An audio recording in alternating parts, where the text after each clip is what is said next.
The late summer sun hovered low but stubborn in the sky, that particular American kind of sunlight that felt personal, like it knew your name and decided to sit on your shoulders anyway.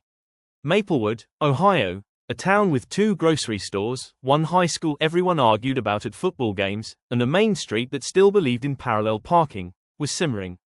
The heat wasn't dramatic enough for news alerts, but it was heavy, sticky, the kind that made t-shirts cling and turned every red light into a test of patience and character. Ethan Miller wiped his forehead with the back of his hand as his 2014 silver Toyota Camry rolled to a stop on Route 17. Again, the digital clock on the dashboard read 5:42 p.m., glowing accusingly. Rush hour in Maplewood wasn't supposed to look like this. Maplewood traffic usually meant 2 pickup trucks arguing silently over who would go first at a 4-way stop. Today, though, the road looked like a parking lot curated by fate itself. SUVs packed bumper to bumper, minivans with sunshades folded halfway, sedans idling like tired horses. Ethan leaned back, exhaled, and glanced at the iced coffee sweating in the cup holder.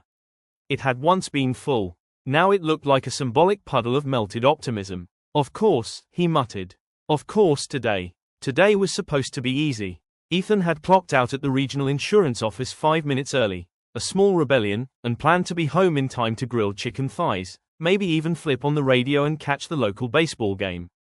Instead, he was boxed in between a blue Ford F-150 driven by someone aggressively tapping their brake lights, and a beige Honda Odyssey with a faded Soccer Mom bumper sticker clinging on like a relic from 2009. He cracked his window. The air outside smelled like hot asphalt, fresh cut grass from a nearby subdivision, and someone's overambitious cologne drifting from a convertible 3 cars up. Maplewood was a town where people still waved at neighbors they barely knew, where lawns matted and porch lights came on right around dusk. Rows of vinyl-sided houses sat back from the road, American flags hanging limp in the heat, mailboxes shaped like barns or fish or just plain black metal. Ethan glanced around. To his right, a Wendy's sign flickered, advertising a deal he knew he'd regret if he stopped. To his left, a row of modest ranch homes, driveways occupied by a mix of sedans, lawn tractors, and bicycles that had definitely not been used in a while. The radio crackled. Static. Then a familiar voice. "Don't stop believin'." Ethan snorted despite himself. Journey. Of course. Maplewood's unofficial traffic anthem. He reached to change the station, then hesitated. Something about the song, the opening piano, the promise embedded in its lyrics, felt like it was daring him. The car around him pulsed with impatience. Engines revving, horns tapping out short, passive-aggressive notes.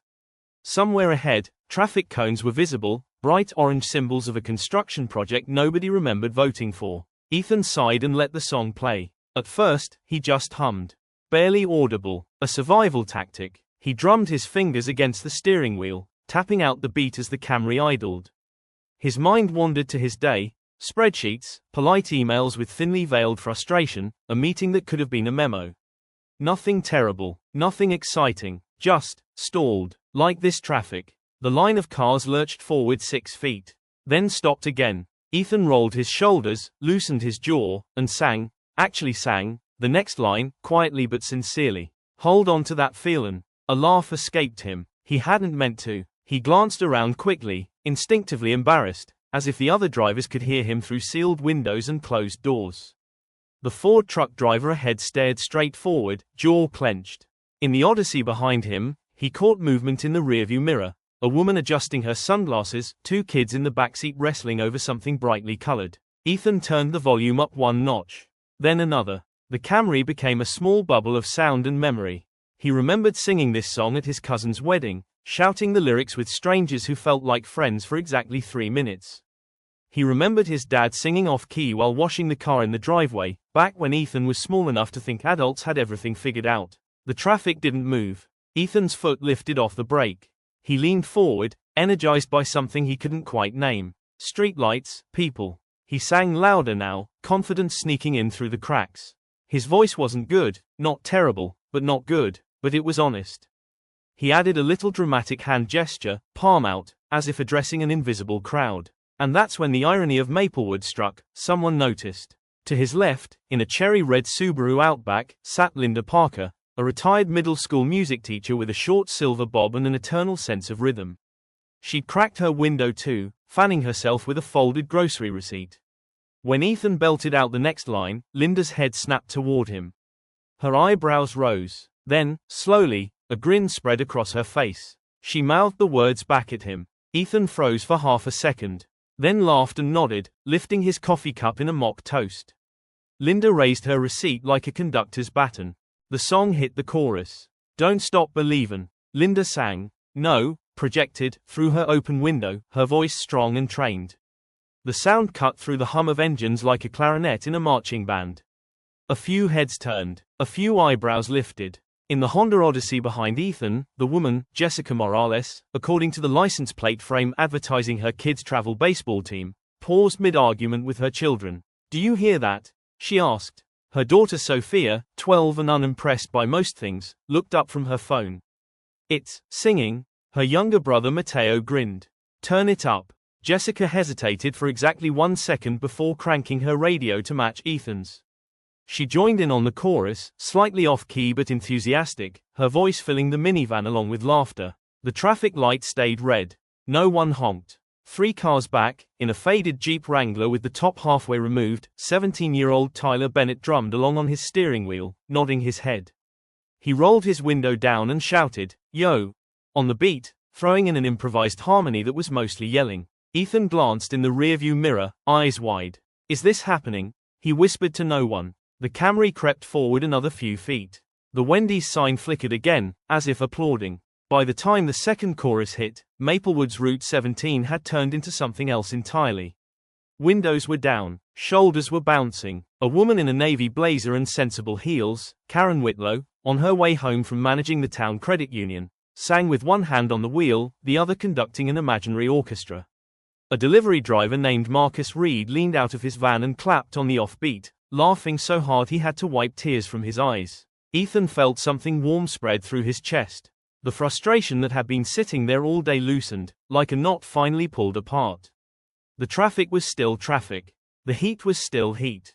But the moment had shifted. When the song ended, there was a brief, strange silence, broken only by engines idling and the distant beep of a construction truck backing up somewhere ahead. Then applause. Actual applause. From cars. Ethan shook his head, laughing out loud now, cheeks aching.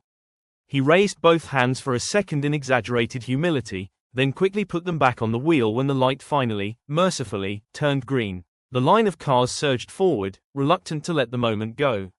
As they passed through the intersection, Linda Parker blew Ethan a kiss. Jessica Morales gave him a thumbs up from her minivan. Tyler Bennett leaned out his window and shouted, "Play another one." Ethan did. He scrolled the radio until he landed on Queen. Is this the real life? Groans and cheers erupted in equal measure. Maplewood moved again, not just physically, but emotionally, rolling forward under a sky that had begun to soften into evening. The sun dipped lower, casting long shadows across porches and lawns, lighting up windshields like mirrors. Somewhere, a grill flared to life. Somewhere else, a porch light flicked on. Ethan drove on, singing, laughing, sharing something simple and unplanned with people he might never speak to again. And for the first time all day, being stuck didn't feel like being trapped. It felt like being part of something. The sun slipped lower as Maplewood eased into evening, the kind of slow, familiar dusk that felt earned rather than dramatic. Streetlights blinked on one by one like tired eyes opening after a nap. The traffic had finally thinned, flowing again with polite Midwestern courtesy, turn signals used, waves exchanged, grudges forgiven in the span of a single green light. Ethan Miller turned off Route 17 and onto Willow Crest Drive, a neighborhood stitched together by sidewalks, basketball hoops, and the soft hum of ordinary lives. The Camry rolled past houses that looked comfortingly similar but quietly different. A porch swing here, solar lights lining a walkway there, chalk drawings fading on concrete from a summer afternoon already slipping into memory. The song on the radio ended, and for a moment Ethan let the silence sit. It surprised him how loud it felt. He parked in his driveway and cut the engine. The sudden stillness made his ears ring. He stayed there longer than necessary, hands resting on the steering wheel, chest rising and falling like he'd just stepped off a stage instead of out of traffic. He laughed under his breath. All that, because of a red light. Across the street, his neighbor Harold Thompson was already outside, hose in hand, watering a lawn that looked like it belonged in a hardware store commercial. Harold was 68, retired, and loyal to routine the way some people were loyal to sports teams. He wore white sneakers that had never seen a treadmill and a baseball cap advertising a company that hadn't existed since the 90s. Harold squinted at Ethan. "You sound like you had a day." Ethan stepped out of the car, the warm evening air wrapping around him. Traffic jam turned into a concert. Harold blinked. "You finally lose it." "Maybe a little," Ethan said, smiling. "But so did everyone else." Harold chuckled, shaking his head. "Figures. World's weird lately. People need excuses to remember they're human." That stuck with Ethan. Inside his house, the air was cooler, quieter. He tossed his keys on the counter and glanced at the microwave clock. Still wrong by 6 minutes, still something he'd meant to fix for 3 years. He pulled the chicken out of the fridge, seasoned it absent-mindedly, and fired up the grill out back. The smell of charcoal drifted into the neighborhood, mixing with someone else's burgers, someone else's ribs. Music drifted too. From 3 houses down, someone was playing Queen. Ethan froze, tongs in hand. "Mama, just killed a man." He laughed out loud. Across the fence, he spotted Jessica Morales stepping onto her back patio, phone in hand, kids chasing each other with glow sticks. She caught his eye and raised the phone like a trophy. "You started it," she called. "Now it's stuck in my head." Ethan bowed dramatically. "You're welcome." More neighbors appeared. Karen Whitlow walked her dog past the driveway, still in her work clothes but with her blazer tossed over one shoulder. Marcus Reed drove by slowly, window down, giving a salute like they shared a secret now. Even Linda Parker showed up, somehow, later that evening at the Maplewood Community Park, where a spontaneous crowd gathered near the gazebo. Someone had dragged out a portable speaker. Someone else brought folding chairs. No one remembered exactly who suggested it, but it didn't matter. They sang. Not well, not perfectly, but together. Teenagers rolled their eyes and sang anyway. Older couples harmonized like they'd been waiting years for an excuse. Kids made up lyrics. Dogs barked on the beat. Someone passed around popsicles like communion. Ethan stood near the back, watching, chest tight in the best way. He hadn't planned to lead anything. He hadn't planned to change anyone's day, least of all his own. He just stopped resisting the moment. Linda tapped his arm. "Funny thing," she said. "Music teachers spend their whole lives trying to get people to sing. You just let it happen." Ethan shrugged. Guess traffic did the hard part. The night settled fully now, cicadas buzzing, stars faint but present. Maplewood looked the same as it always did. Same streets, same houses, same small-town rhythm. But something had shifted. Not loudly, not permanently, just enough. Later, when the crowd thinned and the speaker went quiet, Ethan walked home under streetlights that hummed softly. He felt lighter, not because his life had changed, but because his perspective had. Somewhere between frustration and laughter, he'd remembered something simple. Being stuck didn't mean being powerless.